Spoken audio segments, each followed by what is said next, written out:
बिस्मिल्लाहिर्रहमानिर्रहीम। Welcome to Cheema vlogs. I hope आप सब लोग खैरियत से होंगे और अपने काम बेहतर तरीके से सरअंजाम दे रहे होंगे।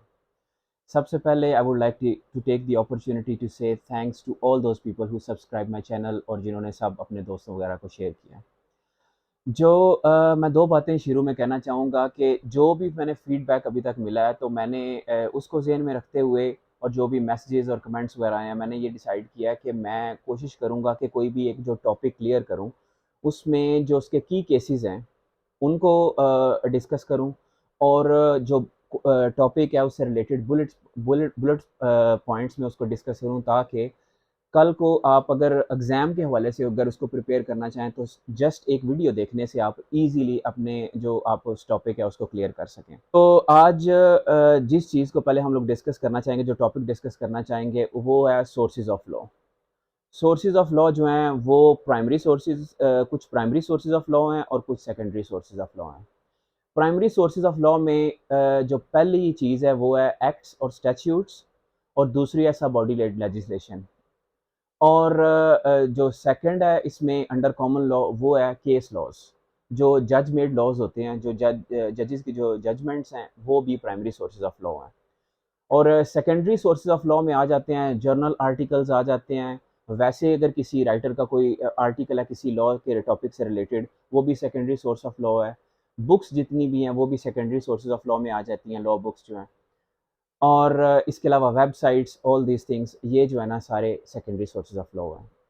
और जब आप मैं कल नेक्स्ट आप जब आपको बताऊंगा एकेडमिक राइटिंग के बारे में, जब हम लोग डिस्कस करेंगे तो उसमें आपको मैं बताऊंगा कि हम लॉ में एक तो ऑस्कोला एक रेफरेंसिंग है उसको फॉलो करते हैं एकेडमिक राइटिंग में, और दूसरा उसमें जो लॉ में हम रेफरेंसिंग करते हैं उसमें प्राइमरी सोर्सेज ऑफ लॉ जो है उनको ज़्यादा प्रेफर किया जाता है। और वही जो है ना वो हम लोग कोशिश करते हैं उनको रेफ़र करें। सेकेंडरी सोर्सेज जो हैं उनको भी रेफ़र किया जाता है। जर्नल आर्टिकल्स जो हैं, वो बुक्स जो हैं, वो भी रेफ़र की जाती हैं, लेकिन जो प्राइमरी सोर्सेज हैं they are most important in academic writing. चलें स्टार्ट करते हैं। जो प्राइमरी सोर्सेज ऑफ लॉ हैं उनमें जो पहला आता है वो है एक्ट्स और स्टैट्यूट्स। आज हम सिर्फ एक्ट्स और स्टैट्यूट्स को डिस्कस करेंगे। नेक्स्ट जो वीलॉग होगा उसमें हम लोग सबऑर्डिनेट लेजिस्लेशन को डिस्कस करेंगे। और जो थर्ड होगा, जो केस लॉज है, वेरी इंपॉर्टेंट। और जो हमारी जो प्रैक्टिस के हवाले से भी जो जो प्रेसिडेंट है, जो जो उसके जो रूल ऑफ प्रेसिडेंट है, वो भी बहुत ही इंपॉर्टेंट है। और जैसे हायरार्की ऑफ द कोर्ट्स है उसमें डिस्कस वो भी की जाती हैं। चलें उसको जो है ना इसको फाइनल जो है इसके ऊपर दो तीन आई थिंक वीलॉग्स बनाने पड़ेंगे जिससे इसको प्रॉपर तरीके से कवर किया जाएगा। तो आज हम जो स्टार्ट करते हैं वो एक्ट्स जो है, एक्ट्स और स्टैट्यूट से स्टार्ट करते हैं। लॉज हमें सबसे पहले देखने की ज़रूरत है कि लॉज हमें बनाने की ज़रूरत क्यों पेश आती है, हम लॉज क्यों बनाते हैं। देखें, जो जैसे जैसे एक सोसाइटी एडवांस होती है, जैसे जैसे सोसाइटी में जो टेक्नोलॉजिकल एडवांसेस होती हैं, या वैसे जो सोसाइटीज़ की वैल्यूज़ जो हैं वो डेवलप करती हैं या एवोल्यूट करती हैं, एवोल्यूशन होती है, तो उसी हिसाब से ज़रूरत होती है कि नए से नए लॉज बनाए जाएं, रेगुलेशंस बनाई जाएं, ताकि जो नया एक कॉन्डक्ट है या जो एक नई एक्टिविटी आई है उसको रेगुलेट किया जा सके।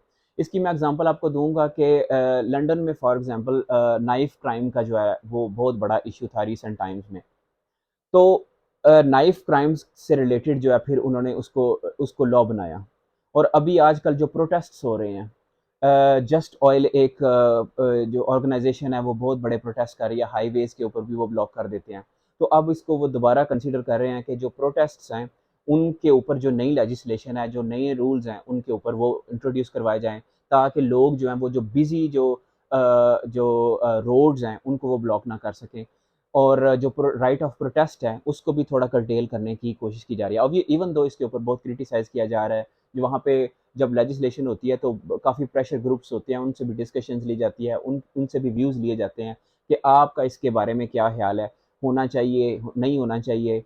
जो European convention on human rights है उसको भी ज़हन में रखा जाता है। तो सारा आउटपुट लेके, इनपुट लेके, तो फिर उसके बाद जो है ना उसके ऊपर लेजिस्लेशन की जाती है। तो एक तो ये रीज़न हो गई उसकी। सेकंड उसकी रीज़न ये हो गई, एक मैं आपको एग्ज़ाम्पल देता हूँ कि 1991 तक जो इंग्लैंड में जो एक कॉमन लॉ था वो ये था कि a husband can not rape his wife. ठीक है? अगर एक कपल है, अगर एक मैरिड कपल है और अगर उनमें से जो वाइफ़ है, वो अगर ये एलेज करती थी कि हस्बैंड ने मेरी कंसेंट के बगैर जो है मतलब सेक्सुअल एक्टिविटी की है, तो उसके ऊपर जो उसको रेप का जो चार्ज है वो फ्रेम नहीं किया जा सकता था। बट इन 1991 एक case R versus R case है, ये बहुत ही इम्पोर्टेंट केस है, आपने इसको ज़रूर पढ़ना है। ये एग्ज़ाम के हवाले से भी काफ़ी इम्पोर्टेंट केस है। इस केस में ये डिसीजन आया था कि नहीं इसको जो है ना नया इसके ऊपर प्रेसिडेंट सेट हुआ था कि a husband can also commit rape to his wife. तो इस तरीके से भी केस लॉज़ के ज़रिए भी लॉ डेवलप करता है और फिर इसके बाद 2003 में एक एक्ट भी पास हुआ था जिसके अंदर सेम जो एक रूल पास हुआ था इन 1991 उसको उन्होंने लॉ बना दिया था। सेक्सुअल ऑफेंसेस एक्ट आया 2003, ये भी आप देख सकते हैं। तो ये एक रीज़न होगी और फिर आप अगर सोसाइटी की जो नॉर्म्स हैं, ये जो मॉरल वैल्यूज़ हैं, वो भी इवॉल्व करती रहती हैं। जैसे आज से 30-35 साल या 40-50 साल पहले अगर आप देखें तो एलजीबीटी राइट्स के बारे में उस तरीके से बात नहीं होती थी, ना ही उसको एक मतलब ये एक टैबू था। आज उनके जो राइट्स हैं, उनके ऊपर प्रॉपर लेजिस्लेशन हो चुकी है एलजीबीटी राइट्स के ऊपर।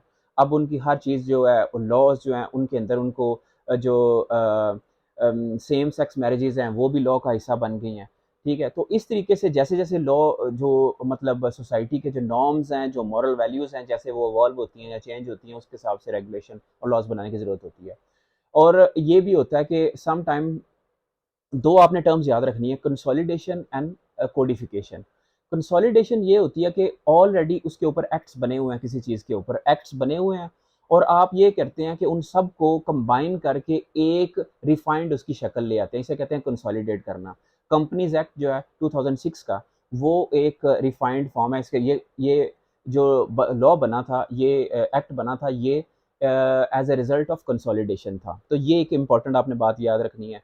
सेकेंडली एक और प्रोसीजर होता है जिसे हम कहते हैं कोडिफिकेशन। कोडिफिकेशन ये होता है कि कंसोलिडेशन में हमने देखा है कि जो एक्ट्स होते हैं ना, ऑलरेडी जो लॉज बने होते हैं एक्ट्स, उनको कंसोलिडेट किया जाता है। जो कोडिफिकेशन है उसमें जो डिफरेंस है वो ये है कि उसमें जो एक्ट्स हैं वो भी, और जो ऑलरेडी कॉमन लॉ है, जो कस्टम्स और ऑलरेडी कस्टम्स वगैरह भी हैं, जो कॉमन लॉ है, उसको भी उसका हिस्सा, उसको भी कंबाइन करके तो एक लॉ बनाया जाता है, उसे कहते हैं कोडिफिकेशन। और जो नए जो लॉज़ बनते हैं तो फिर वो कंसोलिडेशन भी हो सकती है, वो कोडिफिकेशन भी हो सकती है। वैसे भी कोई लॉ रिफॉर्म हो सकती है, कुछ लॉज़ नया आता है तो वो ओवर रूल भी कर सकता है, रिपील भी हो सकती है, अमेंडमेंट भी हो सकती हैं। तो ये सारे जो तरीके हैं ये होते हैं नए लॉज़ बनाने के लिए। अच्छा, आप जो लॉ जो एक्ट्स और जो स्टैट्यूट्स जब बनते हैं तो इसका प्रोसीजर क्या होता है? कोर्ट में जो इसका जो तरीकाकार है वो क्या अपनाया जाता है? ये इसको अब डिस्कस करते हैं।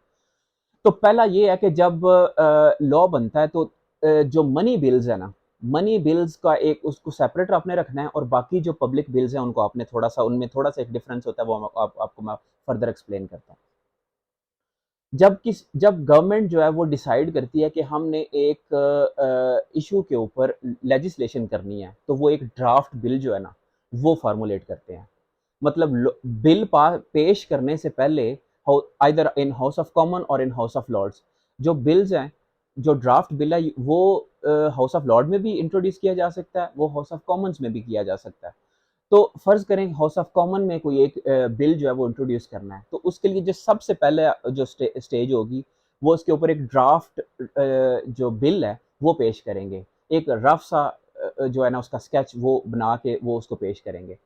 उसके ऊपर उसके बाद एक कमेटी होती है, select committee of house of common हो सकती है या फिर जो joint committee of house of common और हाउस ऑफ लॉर्ड्स की, दोनों के जो कंबाइंड मेंबर्स हैं उनकी एक जो है ना जॉइंट कमेटी होती है, उसमें उसको भेजते हैं, उसे कहते हैं प्री लेजिस्लेटिव स्क्रूटनी। तो जो एक ड्राफ्ट बिल है, उसको प्री लेजिस्लेटिव स्क्रूटनी से गुज़ारा जाता है, वो उसके ऊपर डिबेट करते हैं, बहस करते हैं। उसके बाद उस बिल को जो है, वो जो फॉर्मली उस आफ्टर प्री लेजिस्लेटिव स्क्रूटनी उसको हाउस ऑफ कॉमन में, सपोज़ हम उसको हाउस ऑफ कॉमन में वो जो बिल है, उसको पेश करते हैं।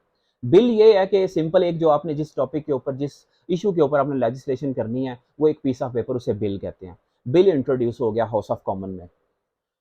तो सबसे पहले जो उसकी होगी उसे फर्स्ट रीडिंग उसे कहेंगे। फर्स्ट रीडिंग ये होती है कि फ़र्ज़ करें आपने थेफ्ट के ऊपर जो है ना वो लेजिस्लेशन करनी है। तो सबसे पहले ये कहेंगे कि थेफ्ट एक्ट जो है ना, this is called theft act. जो भी उस एक्ट का नाम होगा सिर्फ़ फर्स्ट रीडिंग में उसको वो पढ़ा जाएगा। उसके ऊपर और कुछ भी नहीं कहा जाएगा और उसको वो प्रिंट आउट उसका निकालने के लिए जो है ना वो ऑर्डर कर दिया जाएगा। तो ये होगी फर्स्ट रीडिंग। जो सेकंड रीडिंग होती है ना, सेकंड रीडिंग में ये होता है कि जो जिस डिपार्टमेंट गवर्नमेंट के डिपार्टमेंट ने वो बिल इंट्रोड्यूस किया होता है, वो उसके ऊपर जो है ना अपनी वो एक स्टेटमेंट जो है वो देता है और उसके ऊपर जो उसके जो फीचर्स हैं वो उसको एक्सप्लेन करता है। उसके बाद होता ये है कि जो अपोजिशन में से कोई उसका जो मिनिस्टर है वो अपोजिशन में से जो भी कोई मिनिस्टर है या फिर अपोजिशन में से जो उनका जो मेंबर है वो उसके ऊपर जो है ना अपना जो भी अगर उनको कोई एतराज़ है वो उसके ऊपर बात करेगा। अगर वो कोई वैसे उसको सजेशन देना चाहते हैं वो उसके ऊपर एक डिटेल्ड उसके ऊपर जो है ना डिस्कशन दोनों साइड से होगी और उसके बाद ये डिसाइड किया जाएगा, उसके ऊपर वोटिंग कराई जाएगी क्या इसको हम जो कमेटी स्टेज है उसके ऊपर भेजें या ना भेजें। तो उसके बाद जो सेकंड रीडिंग भी हो गई, सेकंड रीडिंग के बाद उसको फिर अगर डिसाइड किया जाता है कि कमेटी स्टेज में भेजना है, तो वो उसको कमेटी स्टेज में भेज दिया जाएगा।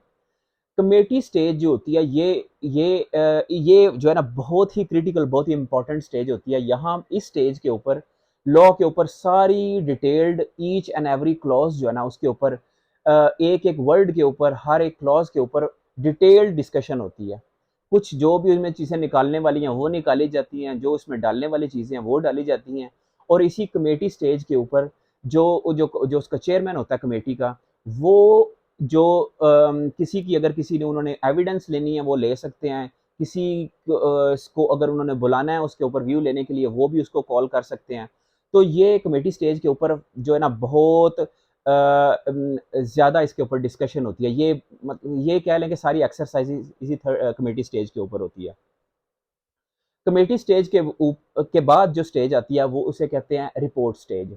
जो उन्होंने सारी उसके ऊपर रिसर्च की है, जो सारी डिटेल्ड उसके ऊपर काम किया, उसको वो रिपोर्ट स्टेज के ऊपर जो है ना उसको रिपोर्ट करते हैं। रिपोर्ट स्टेज के ऊपर फर्दर उसके बाद जो मिनिस्टर्स हैं या जो ऑफिशियल्स हैं, जो गवर्नमेंट के जो ऑफिशियल हैं, जो बैक बेंचर्स हैं, वो उनके पास अगेन अपॉर्चुनिटी होती है कि वो उसके ऊपर फर्दर कोई अगर चीज़ चेंज करना चाहते हैं या फर्दर डिस्कस करना चाहते हैं वो उसके ऊपर कर सकते हैं। Then comes the final stage which is called stage, third reading sorry. जो थर्ड रीडिंग है ना, थर्ड रीडिंग में आप अमेंडमेंट कोई नई इंट्रोड्यूस नहीं कर सकते। उसके ऊपर जो है ना फाइनल उसके ऊपर डिस्कशन होती है और उसको अगर पास कर लिया जाता है तो फिर ये जो हाउस ऑफ कॉमन में जो उसका काम है एक जो बिल का वो कंप्लीट हो जाता है। वहाँ से उसको फिर भेज दिया जाता है हाउस ऑफ लॉर्ड में। हाउस ऑफ लॉर्ड में अगेन सारा प्रोसीजर सेम होता है। First reading, second reading, committee stage, report stage, third reading. और अगर दोनों हाउसेज में से ये पास हो जाती है, फर्ज करें ये पास हो जाती है तो इसको भेजा जाएगा रॉयल असेंट के लिए किंग के पास या क्वीन है तो क्वीन के पास, उनके पास भेजा जाएगा। अगर वो इसको रॉयल असेंट दे देते हैं तो वो लॉ बन जाएगा। रॉयल असेंट के बाद लॉ बनता है, ये बात याद रखनी है। फर्ज करें हाउस ऑफ लॉर्ड जो है वहां पे जब ये बिल जाता है तो वो उसके ऊपर मतलब उसको अमेंड करना चाहते हैं या उसके अंदर कोई और जो है ना चेंजिंग लाना चाहते हैं तो वो दोबारा हाउस ऑफ कॉमन को भेज सकते हैं। हाउस ऑफ कॉमन जो है वो उसको रेटिफाई करके तो वो फिर दोबारा जो भी है अगर उनके पास अगर उन्होंने आपस में कोई निगोशिएट करना है वो या कुछ भी बात होनी है तो वो दोबारा भेजेंगे। ठीक है, तो इस तरीके से जो है ना ये टू एंड फ्रो मोशन जो है ना ये एक किस्म की जो मोशन है ये भी चलती रहती है। इसे पिंग पोंग एक्सरसाइज भी कहते हैं कि एक तरफ से आप हाउस ऑफ कॉमन भेजता है, दूसरी तरफ से हाउस ऑफ लॉर्ड भेजता है, तो ये एक्सरसाइज भी इनके दरमियान होती है। Finally if both houses agree on something तो उसको फिर रॉयल असेंट के लिए भेजते हैं और वो पास हो जाता है। एक डिफरेंस आपने ये याद रखना है कि जो मनी से रिलेटेड मैटर्स होते हैं, आपने कोई नया टैक्स इम्पोज करना है, बजट से रिलेटेड जो मामला आते हैं, जो कंसोलिडेटेड फंड है, ये वाले जो बिल्स हैं वो हाउस ऑफ लॉर्ड्स में इंट्रोड्यूस नहीं हो सकते। ये सिर्फ और सिर्फ हाउस ऑफ कॉमन में इंट्रोड्यूस किए जाते हैं और उसके बाद जो है अ, अ, इनको जब पास कर दिया था हाउस ऑफ लॉर्ड से तो फिर जो लॉ है वो बन जाता है। जब एक जो बिल है वो पास हो जाता है तो उसे फिर हम लोग कहते हैं स्टैच्यूट और उसके अंदर एक कमेंसमेंट डेट जो है ना अगर तो कमेंसमेंट डेट उसके अंदर सेपरेट दी हो, वो सेम भी हो सकती है और वो डिफरेंट भी हो सकती है रॉयल असेंट की डेट के साथ। अगर तो कोई डिफरेंट कमेंसमेंट डेट एक एक्ट के अंदर नहीं दी जाती, तो सिंपल जिस दिन रॉयल असेंट मिलती है एक एक्ट को, एक बिल को, वो उस दिन से वो एक्ट बन जाता है और उससे उसी दिन से उसको इन्फोर्स कर दिया जाता है। लेकिन सम टाइम्स ये होता है कि जब आप एक लॉ बनता है, तो उससे रिलेटेड उन्होंने कुछ ऑपरेटर्स भी तैयार करना होता है, उसको इन्फोर्स करने के लिए एक तरीकाकार भी तय करना होता है। तो उसलिए इसलिए उसकी जो कमेंसमेंट डेट है, वो कोशिश करते हैं कि साल का भी टाइम हो सकता है, 2 साल का भी टाइम हो सकता है। जितना एक गवर्नमेंट को उसके लिए टाइम चाहिए होता है, वो कोशिश करते हैं कि उसका जो कमेंसमेंट टाइम है, वो उसके बाद रखें। तो ये आपने ज़हन में रखना है कि कमेंसमेंट डेट भी आप जो है ना एक्ट को जब पढ़ेंगे तो उसमें देख सकते हैं कि कमेंसमेंट डेट जो है वो उसी टाइम में है या उसके उन्होंने कोई उसके बाद को टाइम दिया हुआ है। तो ये हमने जो है ना प्राइमरी जो लेजिस्लेशन है वो उसको हमने डिस्कस कर लिया है। वो कैसे-कैसे बनती है, एक्ट्स कैसे बनते हैं और ये सारा इसकी ये एक्ट्स जो हैं ये बहुत ही इम्पोर्टेंट जो है अंडर कॉमन लॉ एक एक्ट जो है उसको कोर्ट में भी चैलेंज नहीं किया जा सकता, कोर्ट उसको ओवररूल नहीं कर सकती। तो ये एक आपने ज़हन में रखना है कि इसे ये इसकी रीज़न क्या है? इसकी रीज़न ये है सुप्रीमेसी ऑफ द पार्लियामेंट। जब हम पब्लिक लॉ पढ़ेंगे तो हम उसमें ये जो है सुप्रीमेसी ऑफ पार्लियामेंट है इसको सारा जो एक डॉक्ट्राइन है इसको डिस्कस करेंगे। ये it's a very very important doctrine जो अंडर ब्रिटिश लॉ जो है यूनाइटेड किंगडम का जो कॉन्स्टिट्यूशन है उसके अंदर सुप्रीमेसी ऑफ पार्लियामेंट का जो कॉन्सेप्ट है। चलें, अगर कोई चीज़ मिस हो गई हो या कोई चीज़ फ्लो में मैं उसको डिस्कस नहीं कर सका, if you have any questions, please leave me a message. Try to share these videos to your friends जो लॉ कर रहे हैं, जो लॉ नहीं भी कर रहे, उनके साथ भी डिस्कस करें। और अगर आपको फीडबैक देना चाहते हैं, you are more than welcome to do that. Thank you very much.